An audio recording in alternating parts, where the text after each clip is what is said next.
أعوذ بالله من الشيطان الرجيم بسم الله الرحمن الرحيم أستغفر الله سبحان الله والحمد لله ولا إله إلا الله الله أكبر ولا حول ولا قوة إلا بالله العلي العظيم عدد خلقه ورضا نفسه وزينة عرشه ومداد كلماته اللهم صل على سيدنا محمد الشفيع المشفع خير خلق الله وعلى الأنبياء والمرسلين وآلهم وصحبهم آل الله أدوك فون ولون atọrọ kí Ọlọ́run àti gẹrẹ fún Annabi Muhammad sallallahu alayhi wa sallam. A kí gbogbo ẹ̀yin ọmọ ìyá wa tí ẹ ń gbọ́ wa tí ẹ ń wò wá wípé assalamu alaikum wa rahmatullahi wa barakatuhu. Ìkànnù àwọn orí Ọlọ́run tó ṣe fún wa èyí tí a lè dúpẹ́ tán, orí gbòógì tó tóbi tí ẹ sì pé tí gbogbo ọmọ ènìyàn àtàlìjẹnú àti màláíkà bá pawọ́pọ̀ ìpé afẹ́ mọ́ dúpẹ́ rẹ̀ fọ́lọ́run a lè dá tán nínú orí òun la fẹ́ gbé yẹ̀wò lénìí. Ọlọ́run ní wa in ta'uddu ni'matallahi la tuhsuha. Tẹ́yìn èèyàn àtàlìjẹnú tẹ́ bá kóra yín jọ kódà kí àwọn màláíkà tún sọpọ́tì yín, káwọn ẹja inú odò náà sọpọ́tì yín, káwọn ẹranko náà sọpọ́tì yín, káwọn ewéko náà sọpọ́tì yín, kí gbogbo yín lẹ fẹ́ dúpẹ́ gbogbo orí Ọlọ́run ẹ lè dúpẹ́ tí ẹ lè kà á tán la tuhsuha ẹ lè kà á tán. Yẹn ni pé ẹ tí ẹ lè mọ iye ẹ ṣe bí orí tẹ́ bá mọ iye ẹ lẹ́mọ iye ọpẹ́ tẹ́ dà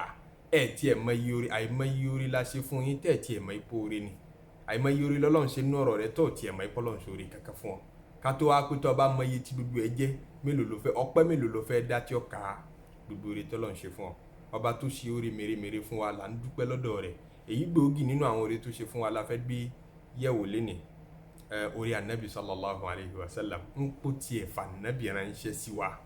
Ọlọ́run mọ̀ kó ní kémi àti ẹ wáyé lásìkò Annabi Ibrahim, ó mọ̀ kémi àti ẹ wáyé lásìkò Annabi Musa alayhi salatu wa salam. Tá a bá wáyé lásìkò wọn náà àìṣe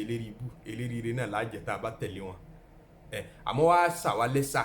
Annabi tó dáa jù, èyí tó ga jù, èyí tó Ọlọ́run nífẹ̀ẹ́ sí jù nínú gbogbo Annabi Ọlọ́run sallallahu alayhi wa sallam tí ń jẹ́ Muhammadu, èyí tó fi ṣaṣáájú gbogbo àwọn Annabi Ọlọ́run, èyí tọ́lọ́run bá ṣàdéhùn pé ẹni bá tẹ̀lé ọ mo tún ní special offer tí mo fẹ́ fún wọn tó yàtọ̀ sí tí mo fún gbogbo àwọn tó bá tẹ̀lé àwọn Annabi tó ṣáájú. Òun ni Muhammadu sallallahu alayhi wa sallam. Èmi àti ẹ wá bára pàdé lẹ́yìn ẹ̀, à ń jọmọ lẹ́yìn ẹ̀. Allahu akbar, Allahu akbar. A lè dúpọ̀ orí yẹn tán. Ọlọ́run la amẹ́lẹ̀ nínú al-Qur'an. Ó ní laqad manna Allahu ala al-mu'minina idh ba'atha fihim rasulan min anfusihim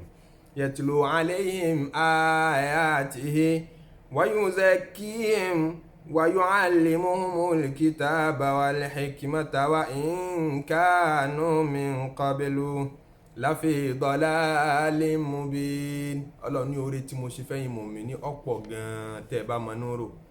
Oore tí mo ṣe fún yín tóbi, ó àkádà rẹ̀, ó emphasize ọ̀rọ̀, ó kan ọ̀rọ̀ nípa pé oore yẹn tóbi, oore tó lágbára mo ṣe fún yín nítorí mo gbé Muhammad dìde lójíṣẹ́ fún yín. Èyí tó dáa jù nínú àwọn òjíṣẹ́ tí ń bẹ lọ́dọ̀ mi ni mo gbé wá fún yín. Èyí tó ga jù, èyí tí mo nífẹ̀ẹ́ sí jù tó special jù lọ́dọ̀ mi òun ni mo fún yín. Ẹni tọ́lọ́run bá fún ní tó special lọ́dọ̀ rẹ̀ òun tọ̀ náà special ni. Ọlọ́run róore rò wá ló fi gbé Annabi Muhammad sallallahu alayhi wa sallam ló fi gbé ìdìde sí wa gẹ́gẹ́ bí òjíṣẹ́. Ìyẹn náà la ní kí á rán ara wa létí oore yìí ká lè mọ̀ pé rẹ̀ dá, ká dúpẹ́ ẹ̀, bó láti dúpẹ́ ẹ̀, ká nífẹ̀ẹ́ ẹ̀, ká bàbàrẹ̀ ẹ̀, ká pọ́n lé, ká gbàgbọ́ ká dẹ̀ tẹ̀lé kí gbígbé dìde tọ́lọ́run gbé dìde sí wo lè ṣe wá láǹfààní. Annabi lọ́lọ́run nífẹ̀ẹ́ sí jù nínú gbogbo àwọn Annabi Ọlọ́run. Annabi lọ́lọ́run nífẹ̀ẹ́ sí jù nínú gbogbo ẹ̀dá tó dá. Tí ń bá ń ṣe ọ́ níyèméjì wo ń tọ́lọ̀ ń ṣe fún Annabi tí ò ṣe fẹ́ nìkan rí, ó ṣe é fún kò ṣe bẹ́ẹ̀ fẹ́ nìkan rí nínú gbogbo ẹ̀dá tó ti dá ṣáájú Annabi, kò sí ní ṣe bẹ́ẹ̀ fẹ́ nìkan lẹ́yìn ẹ̀. Òun ni hadithul Isra wal Mi'raj, ìrìn àjò mímọ́ tọ́lọ̀ ń gbé Annabi sallallahu alayhi wa sallam rìn. Ọlọ́run gbé ìrìn àjò mímọ́ tẹ́nìkan ní irú ẹ̀ rí. Ọmọ kí ó ní ká Annabi ọ lálà kọba rẹ̀ ń sánmọ̀ pé òun lálà pé òun wà ń sánmọ̀, kò sẹ́ni tí ò lè lálà. Èmi náà lè lálà pé mo bára mi ń sánmọ̀, mo lè lálà pé mo bára mi nù lẹ́ńlẹ́ńlẹ́ pé mi àtàwọn kan jọ pàdé ńbẹ̀, èmi àti mo ráwọn àmì kan ńláńlá kan, kò sẹ́ni tọ́lọ́run ò lè fà ládàrà fún. Ọlọ́run wá ní kí tiẹ̀ kọjá àlà, kọjá reality. Ọlọ́run gbé ìrìn àjò gíga, ìrìn àjò mímọ́, ìrìn àjò tó fi hàn pé ó tóbi lọ́dọ̀ mi. Mọ̀ wo ra rẹ̀ ń kékeré bó ti ríra rẹ̀ láàrin àwọn kèfèrí Mákà, ó jù bẹ́ẹ̀ lọ. Wá wo empire ńláńlá míì tó ti ń jálá pọ̀nlé. Táwọn ará Mákà ọba mọ rírì rẹ̀, táwọn ènìyàn ọba máa pọ́nlé rẹ̀, wá wo bí tí wọ́n ti máa pọ́nlé rẹ̀, wá wo bí tí wọ́n ti mọ iyì rẹ̀. Ọlọ́run wá gbé Annabi sallallahu alayhi wa sallam, Jibril lọ́rọ̀ rán sí Annabi níbàámu pẹ̀lú hadisi tí gbogbo àwọn àfáà aládìsí gbà wá. Àwọn sàhábà Annabi tó gba ọ̀rọ̀ Isra wal Mi'raj, ìrìn àjò tá Annabi rìn yìí, àwọn sahabi Annabi tó gbà wá nínú àwọn àgbààgbà sahaba wọ́n lé ní 25 nínú àwọn sahaba Annabi tí wọ́n gbà wá wípé bẹ́ẹ̀ ni èmi náà mọ̀ sí Annabi sọ bẹ́ẹ̀ fẹ́mi náà èmi náà gbọ́ bẹ́ẹ̀ nínú àwọn companions Annabi tí wọ́n bá lò gbà wọ́n lé ní 25 ọ̀tọ̀ọ̀tọ̀ ọkùnrin ń bẹ nínú wọn obìnrin ń bẹ nínú wọn ọmọdé ń bẹ nínú wọn àgbà ń bẹ nínú wọn tí gbogbo wọn rí rìpọ́tù Annabi sallallahu alayhi wa sallam. ìrìn àjò náà dá àwọn èèyàn lórí irú Annabi darí ń fáwọn èèyàn nírò àwọn kèfèrí ń ṣe yẹ̀yẹ́ pé ẹ̀gbọ́n kan kódà rí nínú àwọn tó ti gba ìsìláàmù tó lóhun tó change ẹ̀sìn rẹ̀ nígbà náà tó di kèfèrí ń pé òun ò lè gbé eléyìí mi ó ti ju ọ̀fun òun lọ irú ìrìn àjò wo nu ó kúrò láti odindi Mẹ́kà ń bí nítòsí bí ó wá lọ sódindi Philistine sí Saudi Mẹ́kà wà right Philistine sí Saudi country tó jìnnà ni ó wá lọ bẹ̀ lálẹ́ mọ́júmọ́ ó tún wá dúró ń bẹ̀ láti Philistine onímọ̀láyíkà tún wá gbé wọn lọ sánmọ̀ keje lọ́hùn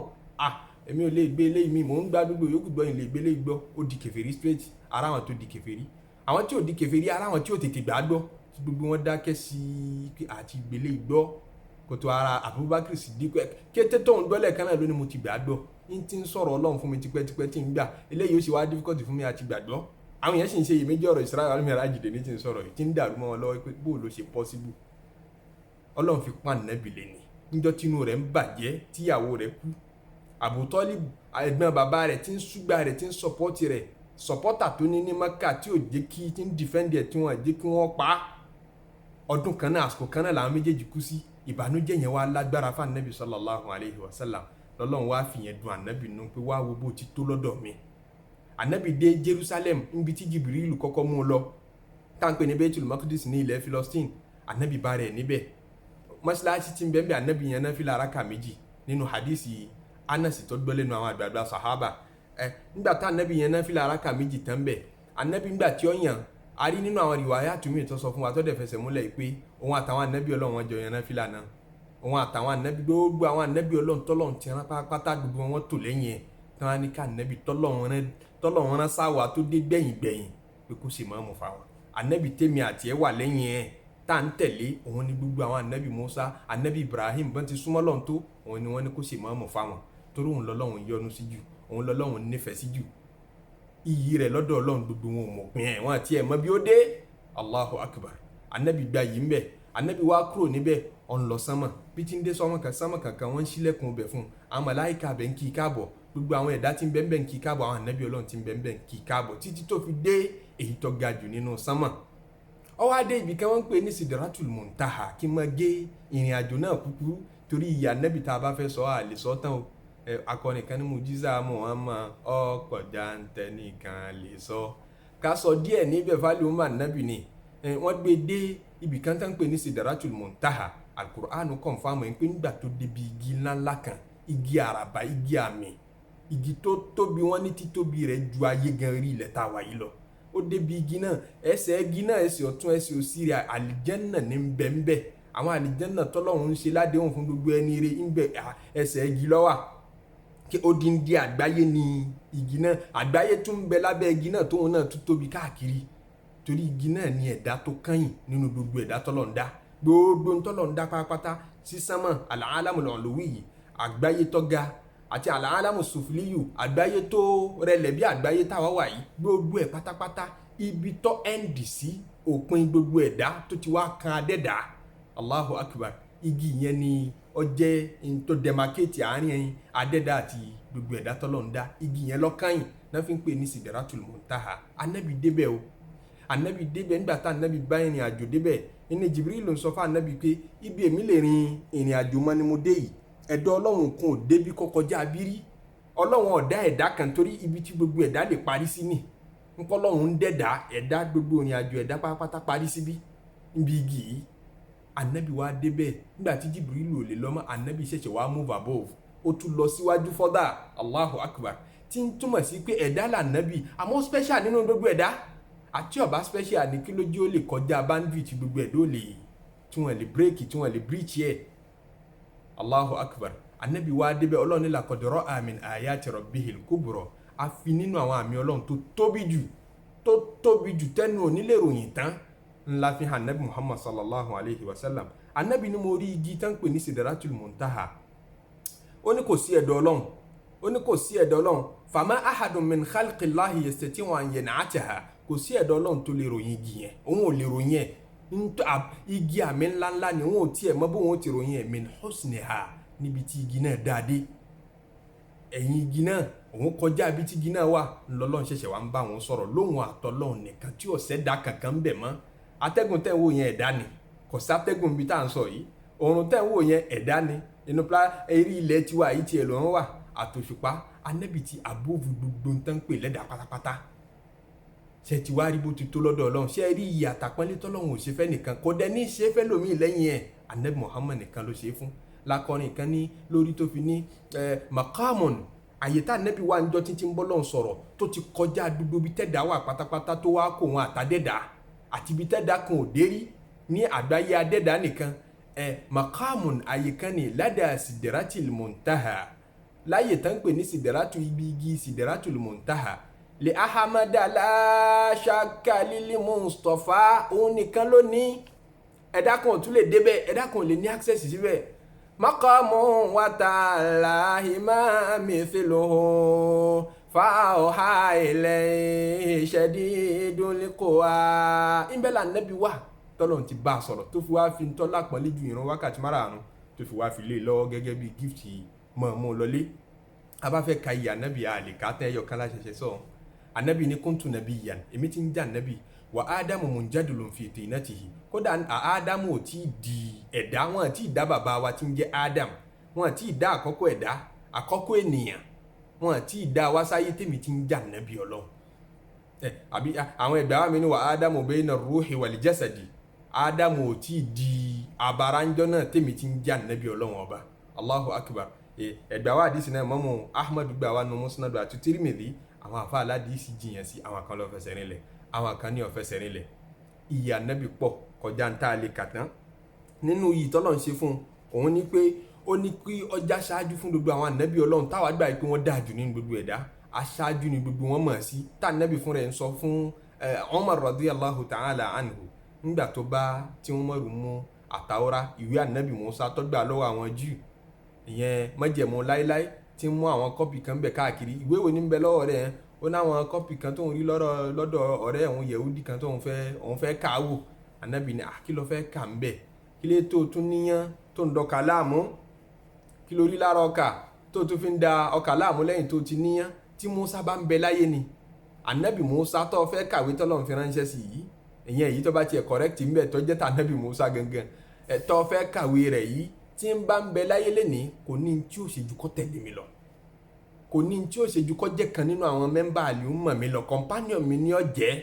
Allahu akbar. Ìyẹn Ànábì Mùsá bó ti tó lọ́dọ̀ Ọlọ́run tọ́lọ́run máa ń bá sọ̀rọ̀ fún rẹ̀. Ànábì ní bó ti tó lọ́dọ̀ Ọlọ́run yẹn yó tẹ̀lé mi ní tí bá ń bẹ láyé lénìí.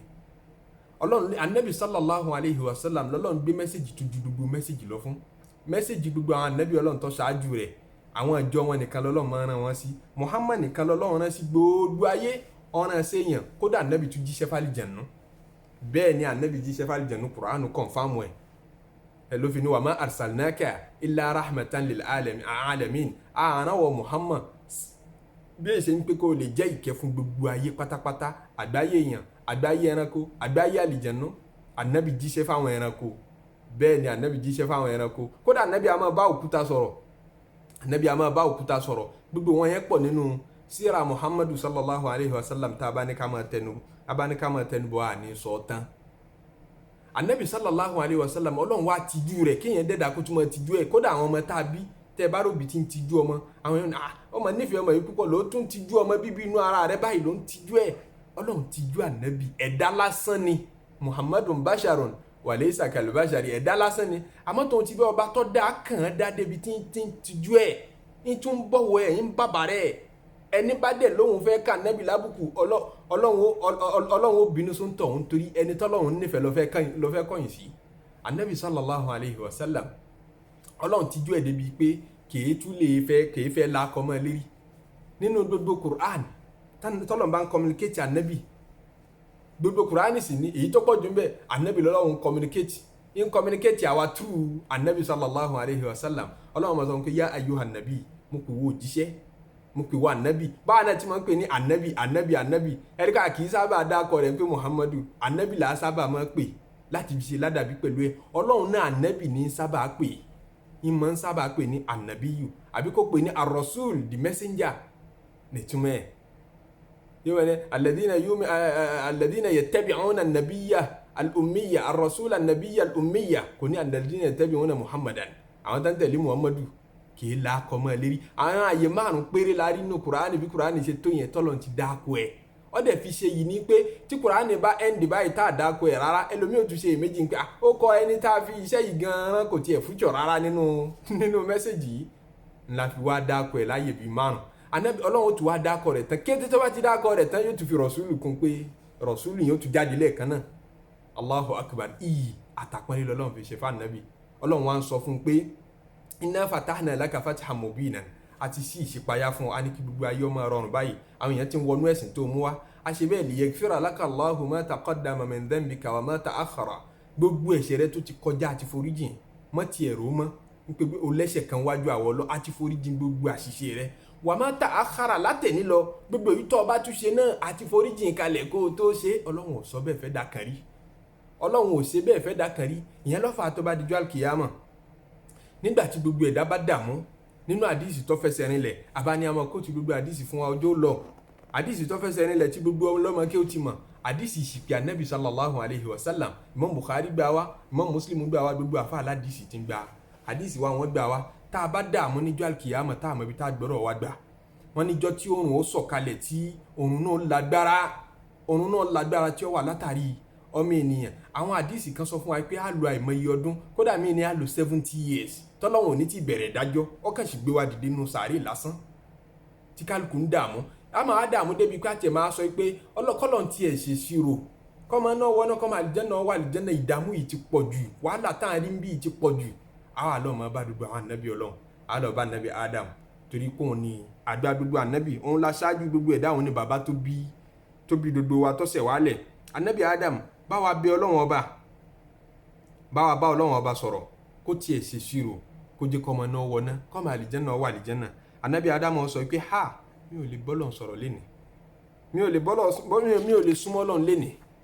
ghadiba ghadaban tọ́rọ́ lọ́n ti bí inú kan lam yaghdab qablahu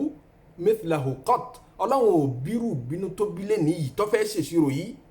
níjọ́ tá a wà yìí Ọlọ́run ò bírù inú yìí kò bí ṣáájú bẹ́ẹ̀ rí tẹ́lẹ̀ èmi ò lè súnmọ́ o torí ẹ̀ṣẹ̀ tèmi náà ṣẹ̀ lọ́n ṣáájú mi ò mọ̀ ní tọ́lọ́run ó ṣe lérí ẹ̀ mo ti tọrọ àforíjìn ọdẹ ti foríjìn mi àmọ́nú tí ń bí yìí kò tí ẹ̀ jẹ́ ń lé approach ẹ̀ ó ní mọ́ jésù mo jésù gbogbo yín lẹ́ mọ́ lábàkúrò lọ́dọ̀ ànábì Adam ni ẹ lọ bá Ibrahim Khalil Ọlọ́run ni ọ̀rẹ́ tímọ́tímọ́ náà ń pè ní Khalil ọ̀rẹ́ ayò tó súnmọ́ yẹn jù yẹn ní méjì ẹ̀ yìí tó bá súnmọ́ yẹn jù nú ọ̀rẹ́ tí ò lè pé méjì òun là ń pè ní Khalil ẹ lọ bá Khalil Ọlọ́run Ibrahim ó yẹ kó lè ní tí ó ṣe sí ọ̀rọ̀ yìí ní gbogbo ẹ̀dá àti èèyàn àtàlìjẹ̀nú lábàtúlọ̀ bá anabi Ibrahim àti kèfèrí àti mùmínì gbogbo wa látún anabi Ibrahim bá wa bẹ Ọlọ́run ọba Khalilu rẹ̀ lọ́jẹ́ ọ̀rẹ́ tímọ́tímọ́ rẹ̀ lọ́jẹ́ kó tiẹ̀ ṣèdájọ́ kọ́mọ náà wọná kọ́mọ àlìjẹ́nà wà àlìjẹ́nà anabi Ibrahim oníṣẹ́ dùn tọ̀rọ̀ Ọlọ́run bí inú kan lé ní lam yaghdab qablahu mithlahu qat Ọlọ́run ò bí inú yìí rí kò bírú ẹ̀ rí o èmi ò lè súnmọ́ tí ẹ̀ mọ̀ pé mo ní ọ̀rọ̀ mẹ́ta kan tí mo pa láyé mo pa á fọ́lọ́run náà ní kò purọ́ orú tèmi àti ẹ̀ máa pa irọ́ tá a máa pa nítorí ayé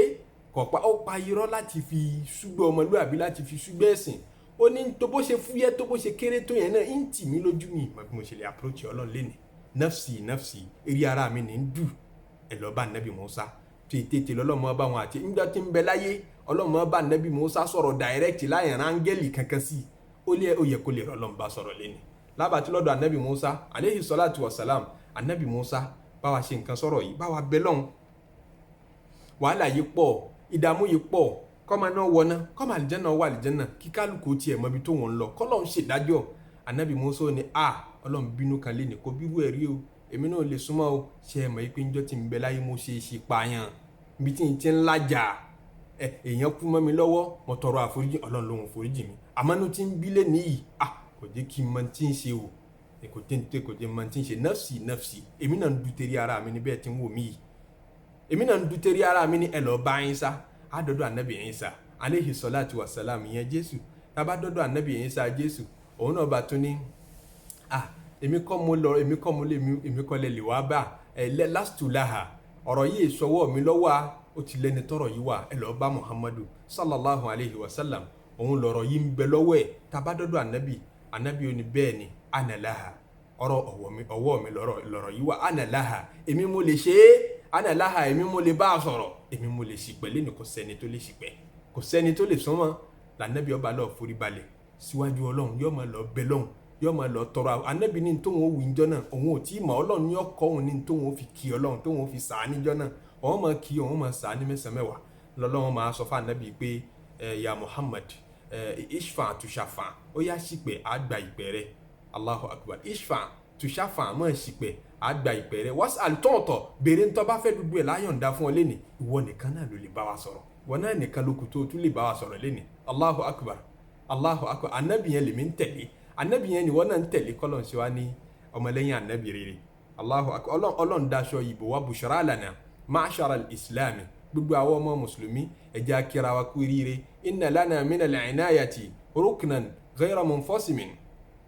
ọlọ́run lákòólé kankan tó special pẹ̀lú wa lámàdá Allahu da'ina li ta'atihi ẹni tó pè wá sójú ọ̀nà ìsìláàmù yìí níjọ́tọ́ lọ́hùn ó ké sí ó níbi akrami rusuli ó pè lóhùn lẹ́ni tó gba ìjù tó lápọ̀nlé tóun respect jù nínú gbogbo àwọn òjíṣẹ́ ajá sí pé kò ná akramali umami àyẹ̀tọ́lọ́ tá nàbí wa bá ń já lápọ̀nlé jù nínú gbogbo òjíṣẹ́ ajá sí pé àwọn àtọ́lọ́ wọn náà sí náà àwa náà la lápọ̀nlé jù nínú gbogbo ọjọ́ náà ànábì wa òun ló lápọ̀nlé jù dẹ́nà àwọn fọ́lọ́wà rẹ̀ náà lápọ̀nlé jù nínú gbogbo fọ́lọ́wà tí ń bẹ láyé Allahu akbar kọ́lọ́ má ṣàfi ànábì àti àpọ́nlé rẹ̀ kó fi ṣàánú wa ànábì bá sì pẹ́ nìtàn tọ́lọ́ ń bẹ̀rẹ̀ sí ní máa ṣèdájọ́ tọmọ náà wọná tọmọ àlìjẹ́nà wọ àlìjẹ́nà ọmọ àlìjẹ́nà ó rí dáadó lẹ́nu ọ̀nà àlìjẹ́nà ànábì ó tún sí pẹ̀mí fọmọ àlìjẹ́nà kó lè wọlé ó jẹ́ sípẹ̀ kejì tọmọ àlìjẹ́nà bá wọlé tán ànábì ó ṣẹ̀ṣẹ̀ máa wá ṣe ìṣípẹ̀ yọ máa wá bẹ lọ́hùn yọ máa sá yọ máa kì í ń pín àwọn ọjọ́ ọ̀hún gbogbo ẹni tó ṣe la ilaha illallah tó bìlíìfù pé kò sọba kan àfọlọ́hún jọ ti ń bẹ láyé tọ́wọ́ á ti torí ẹ̀ṣẹ̀ kan àbẹ́ṣẹ̀ méjì àbí mẹ́ta àbí jù bẹ́ẹ̀ lọ tọ́ba rẹ̀ nínú náà bóyá kì í ṣe dáadáa sáwọn òbí ẹ̀ bóyá máa jalè bóyá máa purọ́ bóyá nítorí ìṣìná bóyá nítorí jìbìtì bóyá nítorí ẹ̀ṣẹ̀ kan tí Ọlọ́run ọ̀yọ́nu sí tọ́gbáyé ṣe tọ́wọ́ á ti torí ẹ̀ bá rẹ̀ nínú náà àbí nítorí kì í kírun déédéé